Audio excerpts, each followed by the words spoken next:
Welcome to University, a podcast for young people navigating life's big transitions. I'm Annmarie, your host.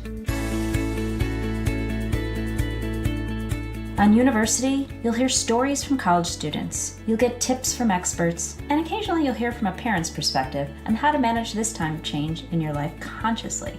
Find yourself, find your purpose, find your people, and pursue you fearlessly. Hey guys, my recent conversations with Lola inspired me to bring you this teaching this week. And I've invited someone special to join me in the conversation. I'd like you to meet Adam Harris. Adam is my nephew. I've been coaching Adam since he was in college, and Adam works behind the scenes editing the podcast. So I hope you enjoy. All right, so my attention over the past few episodes, which you have been editing, has been drawn to this idea of making good decisions and how to trust these decisions. And I've been getting students reaching out to me, asking questions like, how do I know? How do I know? So I thought it'd be fun to record this little teaching, which I intend to do every now and then, and drop in the podcast and do these teachings. And then you had some ideas about it. So I thought it'd be a good idea to have us in conversation about this idea of knowing your no, or your full body yes, as you guys are all about to understand what that means. So thanks for being here. Yeah, of course. So one of the things that you and I do a lot in our coaching is we talk about this. We talk about full body yes. And one way that I have learned that we can reliably trust ourselves in making good decisions.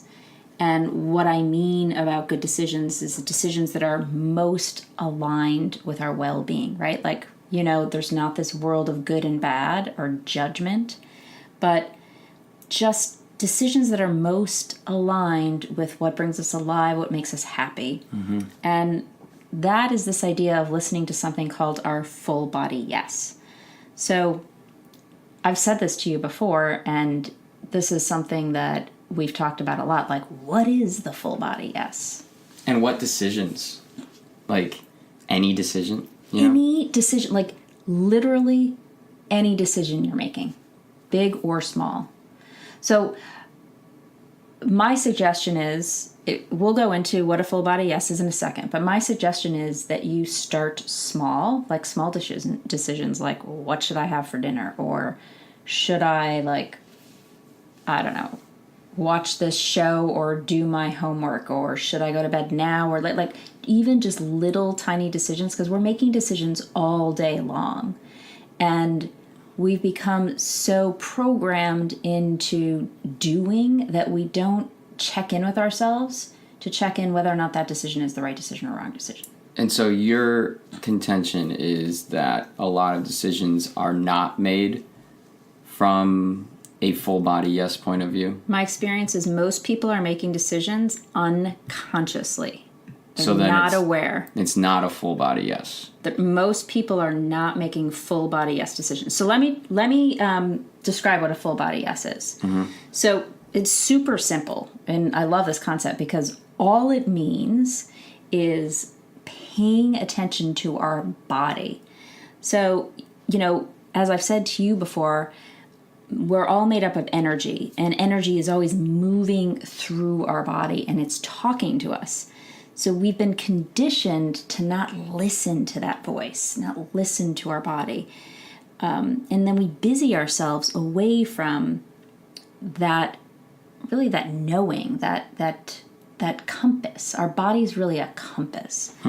So we need to learn to recalibrate ourselves so that we're listening to that reliable messenger that is our body. And it's not our mind. It's never in our mind. We can never think our way to a full body yes, ever. And we can't think our way to a decision. See, that's the part where I get lost sometimes with this concept. It's more about the fear and the trust, I guess, in my body over my mind. Right.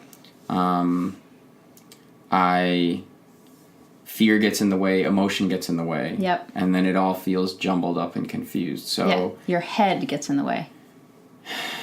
Yeah. Man, emotion. Well, so let's talk about fear for a second.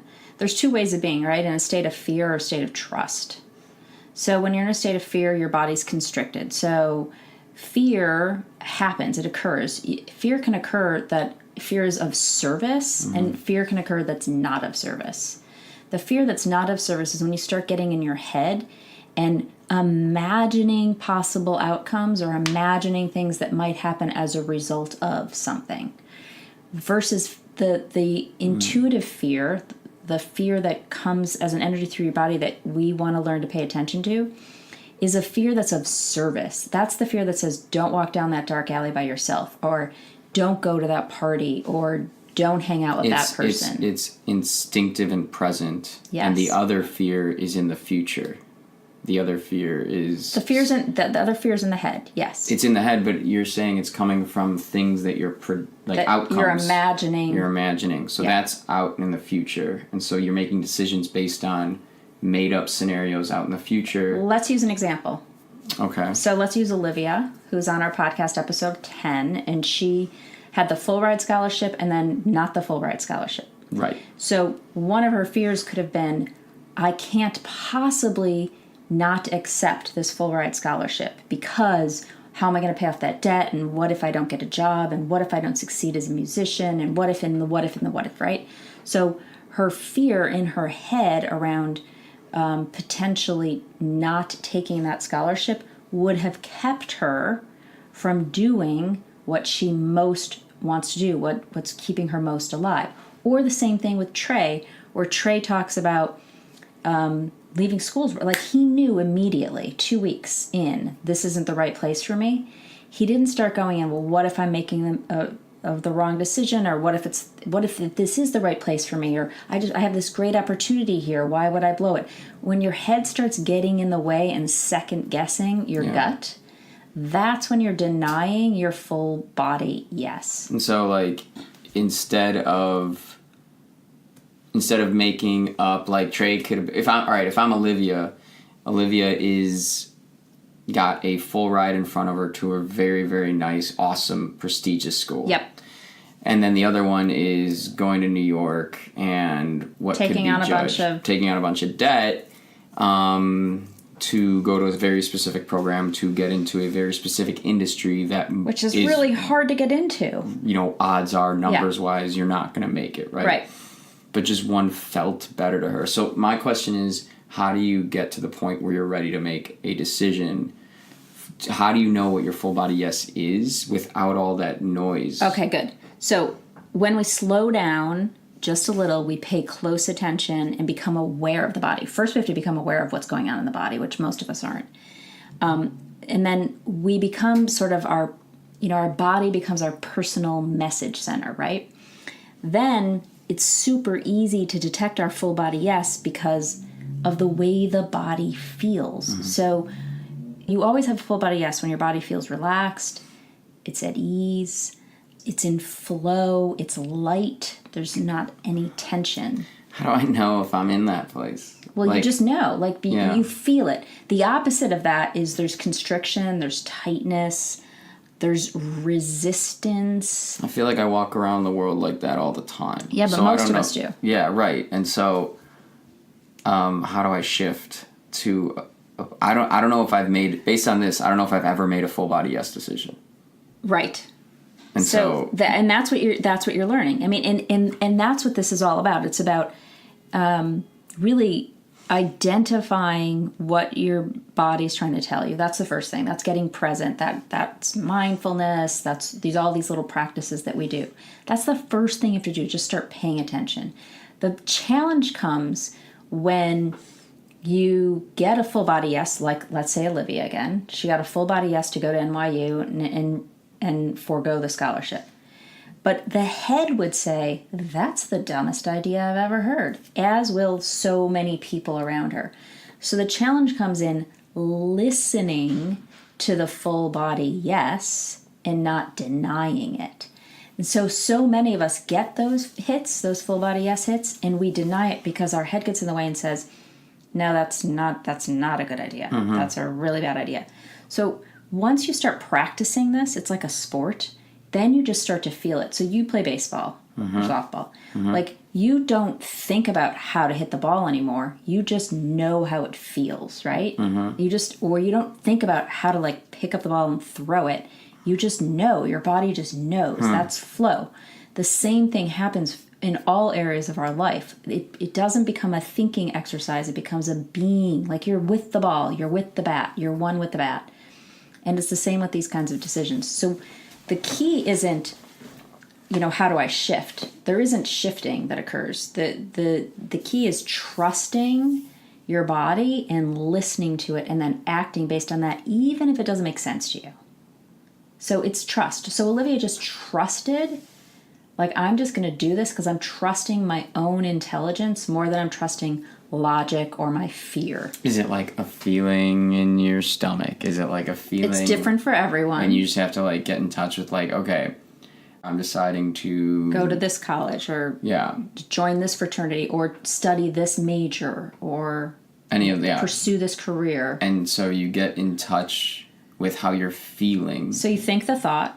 Yeah. And then you get quiet. And then you like see what shows up in the body. So this happened to me today.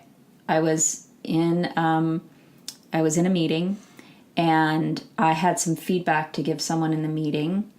And I didn't want to say the feedback because I thought it was unkind. And I was feeling uncomfortable confronting this person with this feedback. And my whole body was literally electric. It was trembling. And so I was experiencing that as someone might call it fear or anxiety or whatever. And I because I practiced this, I knew, I'm like, okay, what's going on? What's here now? My body is resisting. My body's afraid. And I got with, it's in my head. I'm afraid in my head. I'm not actually, my body sensation is saying, say this thing. And my mind is resisting it because my mind doesn't want to create conflict. So it was the fear that would have kept me. And then I eventually ended up giving the feedback and it was fine. And my body fully relaxed. All that energy moved through the body and my body relaxed again. So what my body was saying in that moment to me was, don't ignore this thing you need to say. Don't ignore it. My body was getting activated. So like the difference between having butterflies before you're about to do something big or exciting and you're nervous and excited. Like a pit. And then like the pit you or like feel. An energy or like can't sleep or like there's like restlessness. Yes. Yeah. That's big. The restlessness is I'm not listening to something. Yeah. So, I know you're asking really good questions about like how do you know, but there isn't a one size fits all other than when there's tightness and constriction in the body, and it could show up like my jaw is tight, my shoulder's tight, my stomach's tight. But when there's any constriction in the body, that is a sign of resistance. So then there's practice, right? So then it's like going to the gym and or like running 10 miles, training for 10 miles. You start at like a half and then one. So you're saying practice on little stuff like what you're having for dinner or something like that. I mean, give an example of a little decision that you can use. Like, okay, when you're in conversation with someone and you get this hit that you should say something or not say something, like I had in this meeting today, that's a little one. It's not high stakes. Or your friends invite you out for the night and you're like, do I want to go? And this is a good conflict, right? Because so often you're like, should I stay in and study or should I go out with my friends? Well, I should go out with my friends or I should study. Like when the should start coming. And then what happens in that situation a lot of the times is you decide I should stay in and study. I shouldn't go out with my friends. And you're not very productive, because you didn't listen to whatever your body was saying, right? You will reliably be not productive when you deny either one, or you decide to go out with your friends when your body was like, I feel like staying in and doing this. You'll be out, but you won't be having the fun that you thought you could have. So it's a really simple model.